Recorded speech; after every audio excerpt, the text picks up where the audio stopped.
I'm Robyn and welcome to Well-Conceived Business.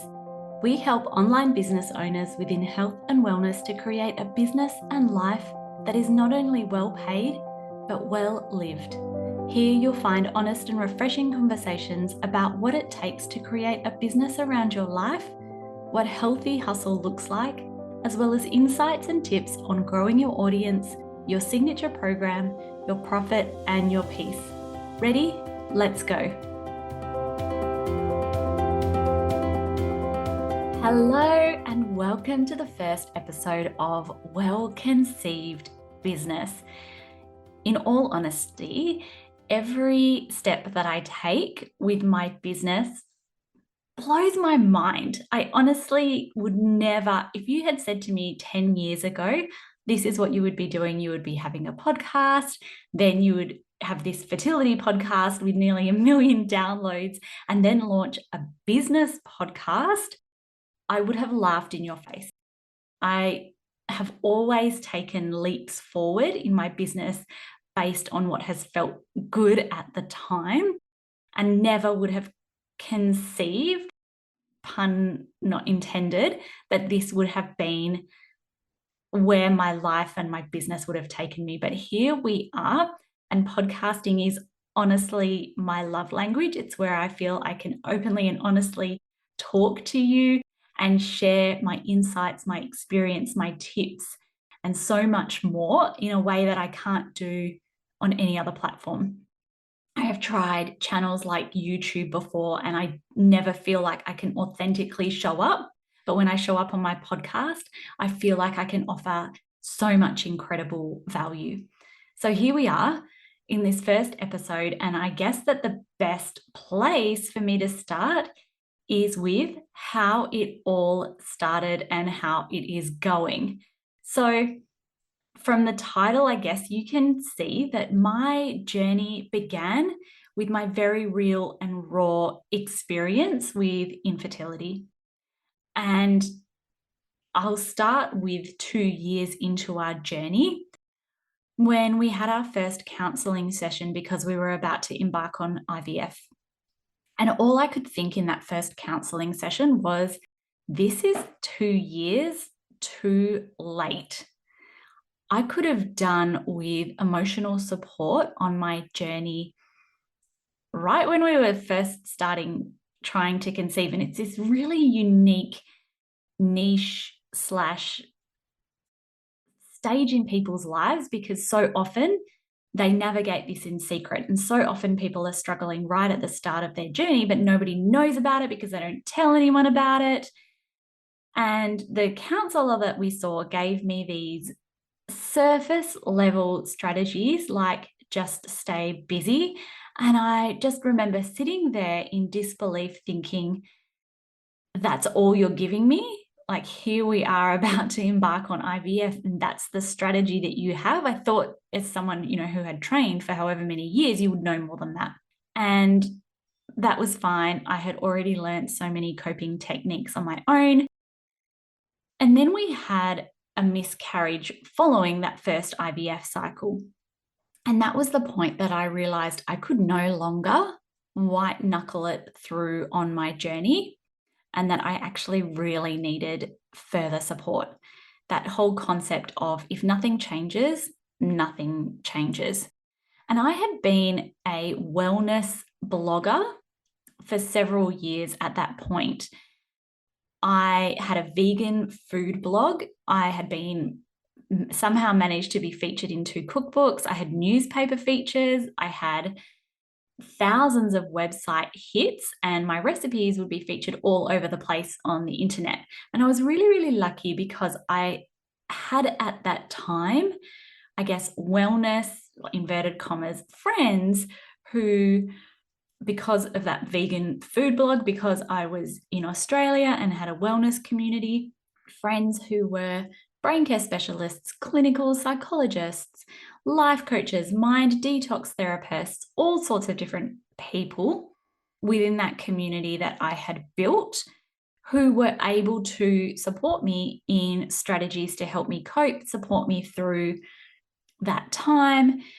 And I then, had outed myself to that community privately, my friends, then decided to out myself publicly.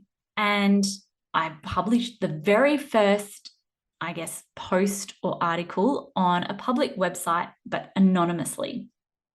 And then took that tiny leap. It was on a website called Mamma Mia.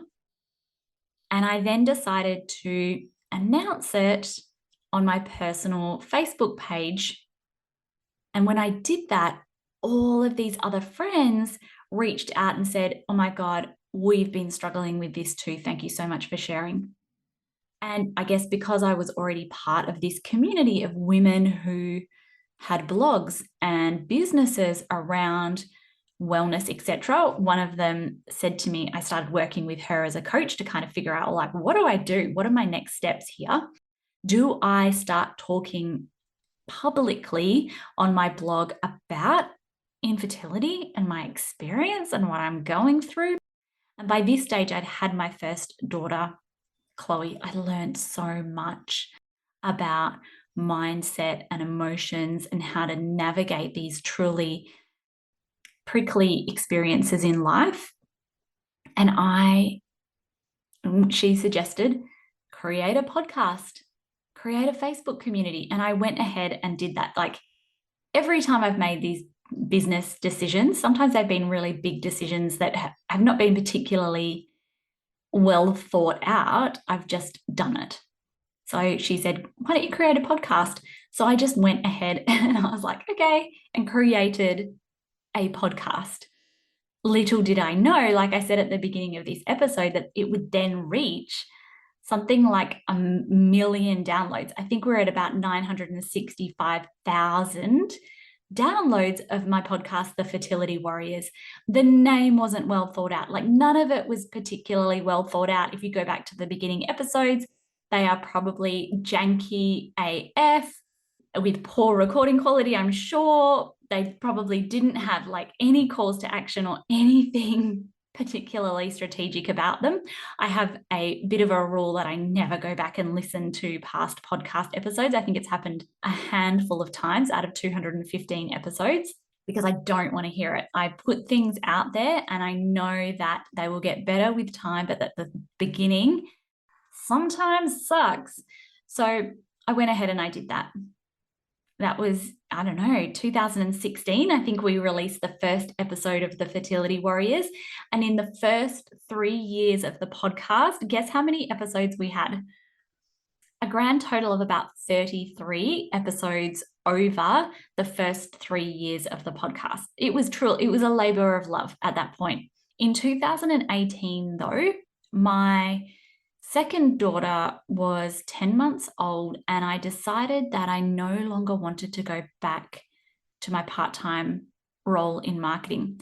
There were a number of internal reasons for that, but I also saw this glimmer of hope that perhaps I could work from home, have flexibility in my schedule, and not have to worry about sick days from children. And I know that you know what that's like.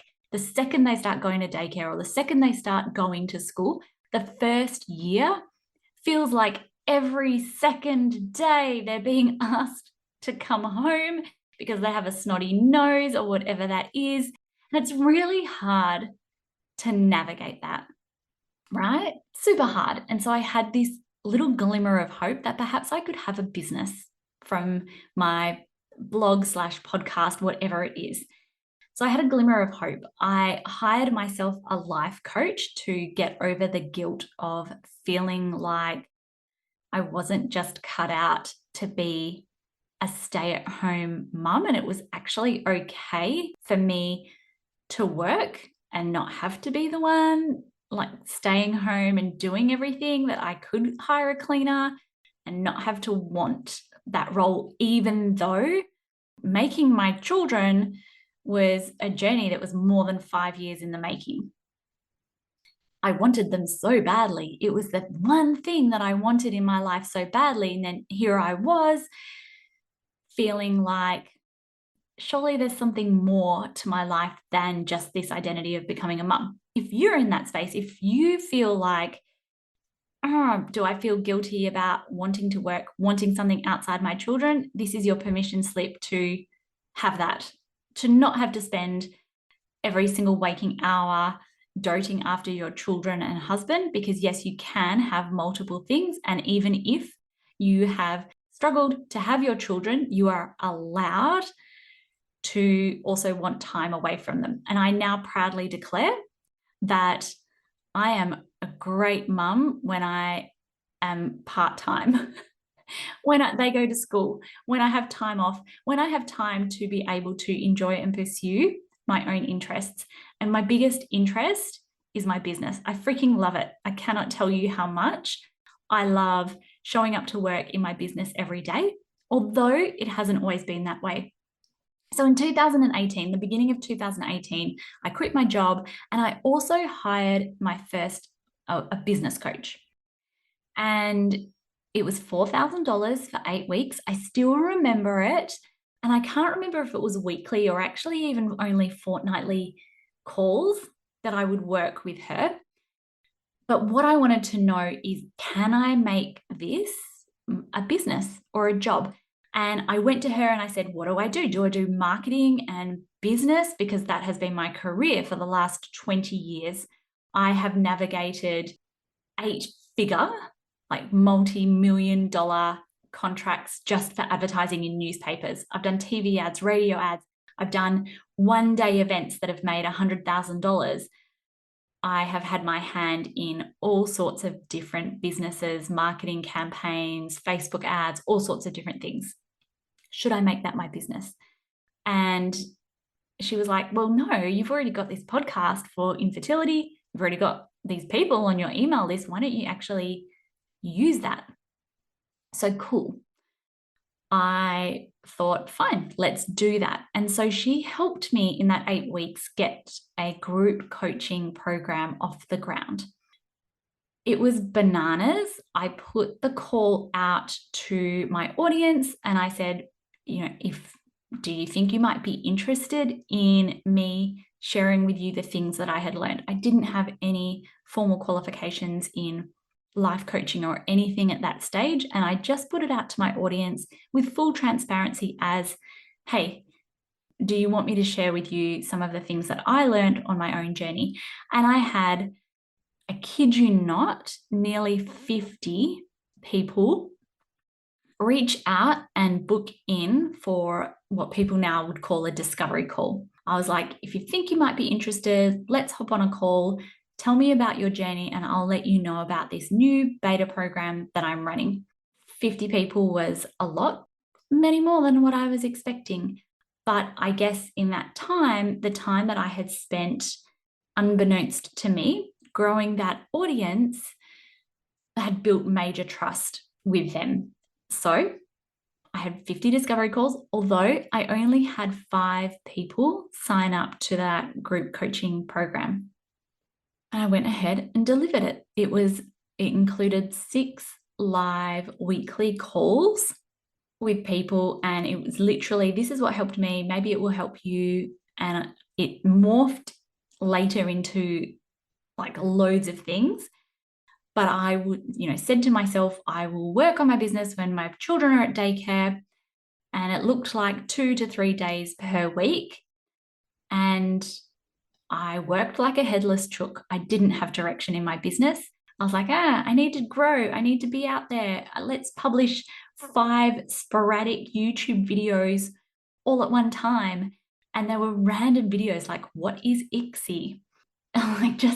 It was freaking random. And yet I had this podcast and still the podcast did not go out weekly. My business was very random. I was putting together also like not just this group coaching program, but these other random programs and products. I would put something out there, then it wouldn't get the traction that I needed. And so I would quickly try and think up something else and put that out there. And then that wouldn't quite generate the revenue that I needed. So then the next week or the next month, I would put out another thing. Very, very sporadic. And I now know that sometimes you need to execute something properly Although that is very different to testing the water with different offers and seeing what works, and also having multiple offers at the same time. Although I'd say that that's probably a step above for many people. If you're a health and wellness practitioner and you're growing your business, you know that Instagram is unrivaled in its ability to grow, connect, and convert your audience all on the one platform. But it's not just about going viral and reaching a bunch of people. It's about grabbing your Cloud9 clients' attention in a way that positions you as an authority and a service provider. Want to know exactly how to do that? I have a free PDF case study with 3 example posts that will give you an insight into 3 different types of posts you can create today to help you do just that. Check out our show notes or visit launcheasylife.com/social to get your hands on this free PDF copy today. The other thing that happened in 2018 and around mid-year is that I felt incredibly lonely. And I don't think anyone really talks about the loneliness that can occur when you first start a business and first start working from home. And this was pre-COVID. No one was used to working at home. And then here I was and felt like a caged animal. I was like, I live at home. I work at home. I feel like I am a prisoner in my home who never leaves my home. I don't talk to people. I don't have water cooler talk. I don't have meaningful relationships. What I have is talking to strangers on the internet and clients. So I don't know if anyone can relate. I feel very differently post-COVID. Now this is like my happy place and I could do this all day long.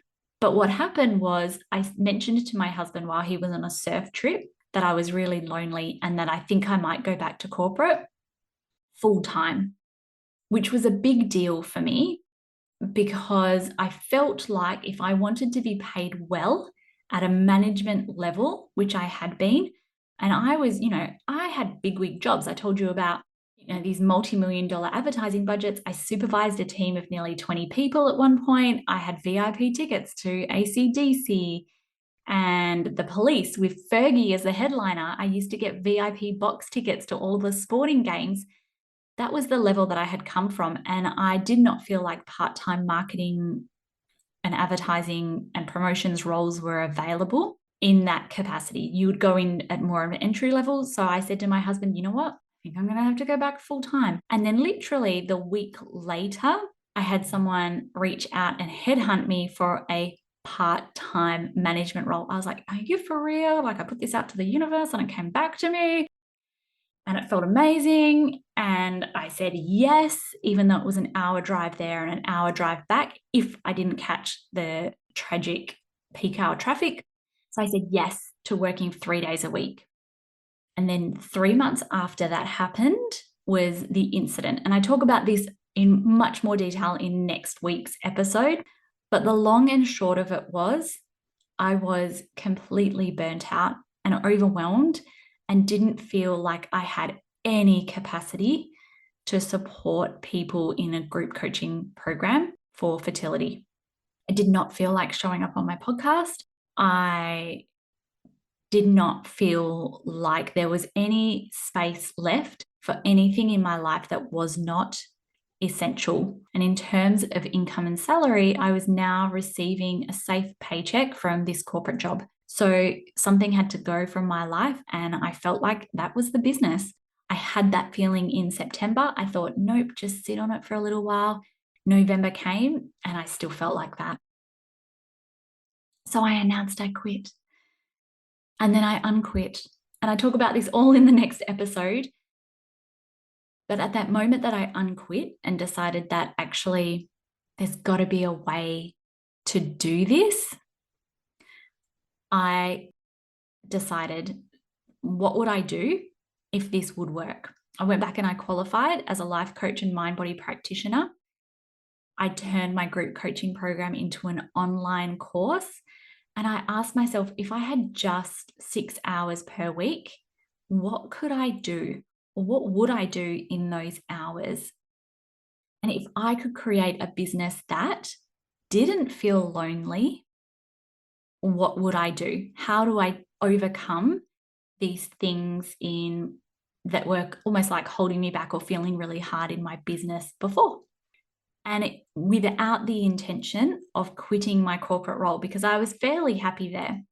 I worked there for another 3 years and I quit that role in 2020 following COVID because homeschooling, whilst navigating a 23.5 hour per week job, was bananas. It was one of the most stressful times in my life. And I know so many of you can relate that I was like, no, actually, the freedom of entrepreneurship sounds really great again. But in that time, so much had changed. My business was now so much easier. It was making more than 6 figures from largely one online course, which was the original course that I had. At the time, it was called the Fertility Warrior Intensive. I was getting great return on investment from things like Facebook ads. I was consistent in the podcast. So even though I had so much less time, we were releasing episodes like clockwork and being featured in, like once we were featured in, I think, number 33 in Apple Podcasts in the United States for alternative health, right up there alongside Oprah's Soul Sessions, Bulletproof Radio, really top name podcasts. Upwards of 20,000 downloads per month on the podcast, even though I was spending so much less time. And the time that I had was Fridays when Chloe was at school and Olivia was at daycare, and I crowned it like me day. I would also run errands on that day. I would support my husband with his business because he also runs his own business. I did all sorts of things on those days, my laundry, etc. So was it a full 6 hours? Quite possibly not. Plus took school holidays off. So no, it probably wasn't a full 6 hours, but all of a sudden, all of these pieces came together.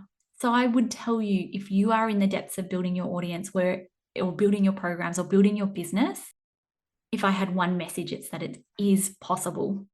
It is possible to have a healthy, laid back business that works. Sometimes you just need to figure out how it works for you and stick to things that will move the needle rather than running your business like a headless chook, which is what I had been doing before. And looking at, well, what is it that I need? What is my life force? For me, it was meaningful human interaction. I was missing that community element. And I have, in some respects, intentionally let go of a lot of collaborations in my business. And that a lot of that's because of time. I don't actually have the time to work at night when most of my friends in the United States are working in the day. I don't have the time to stop and start what I'm doing so that I can appear on somebody else's podcast episode, even though there's a great ways to build your audience. So in some ways, I've consciously let go of a lot of collaborations. I've also said yes to a lot of collaborations. But one of the things I did was create my own mastermind. It didn't exist elsewhere. And I wanted a mastermind that was for people in the same niche as me. And if you look online, all the advice says, like, don't have competitors in your mastermind because no one will share openly. You'll have to share all of your secrets, and that's not going to be a good thing, and blah, blah, blah, blah, blah. I ignored all of that advice, and it's been the best thing ever. Our mastermind is so much better because it is all people who are within the health and wellness niche. It means you can follow one another. You have things you can share on your Instagram feed. You can invite people to your podcast for collaborations. I've been in masterminds before where it's been like me, who's in health and wellness, with an automations expert, with a campground operator, with a real estate agent. And those masterminds have been great for other reasons, but I can't really follow those people on Instagram and shout them out and help them. The advice they receive for their business is not always relevant to me and my business. So I kind of sit there in a round table hot seat and I'm like, yeah, cool. I don't know that there's much that I can take away from all of the advice that's been given here. So I went against the grain and created the Well-Conceived Mastermind to fulfill that element of community that I felt like I was missing, so that I could build real and meaningful connections within the online health and wellness space, so that I felt like I was connected. And it has been one of the best things.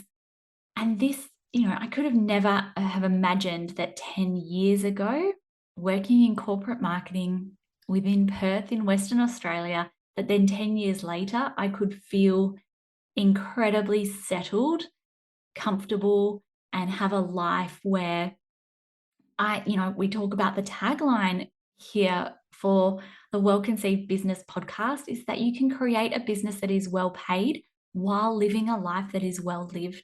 And I do that, and it blows my freaking mind. We have been away. This is only April, and we've already been away creating memories with our kids 5 times this year, all around Western Australia. And I love what I do. If there's one message that I want for you to take away from this episode, it is that it is possible for you. It is possible for everyone. It is possible to create a business that doesn't burn you out, that isn't perfect, but that still lights you up and has great success. It is possible to be a great contributor to change in the world whilst also being adequately remunerated for that. And if that's what you are here for as well, if you want to know more of my story, the ups, the downs, the real, the raw insights of what business is like, what my journey to business has been like, whilst almost exclusively running my business in the margins of nap times and my 9-to-5s, and growing it from the ground up without that ability that, sometimes the 23-year-old hustlers have to work 16 hours per day. If you would like to know the real, the raw, the honest, the not inflated, and what it takes to run a business that has a healthier hustle, then please stick around and please subscribe to the Well-Conceived Business podcast, because that is what it is all about. Thank you so much for listening. And in the next episode, I'm going to talk to you all about that real watershed moment in my business, what changed and how that made my business 10 times better in the process. Thank you for listening to the Well-Conceived podcast. It's been a pleasure to have you here, and I'll chat to you in the next episode. We are done with the meat and potatoes of this episode, but I am not letting you go just yet, my friend. Before you jump off, I have 3 quick things that I would love to share with you. Number 1 is thank you so much for listening today. If you'd like to hear more about growing your visibility through Instagram, podcasting, or Pinterest, creating or launching or growing your signature program, automations, or many more online business nuggets of gold, pause now, hit that subscribe button, because we are here for you weekly. Number 2 is if you would like to learn more about working with us and joining our signature program, the Well-Conceived Mastermind, which is unlike any mastermind you've seen before, check out our show notes below and you will find all the links to join the waitlist or sign up and join the mastermind now.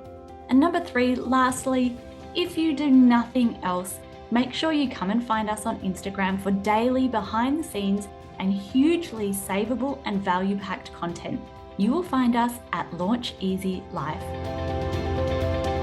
Well, that's it from me today. Now go out there and create your well-paid business and your well-lived life.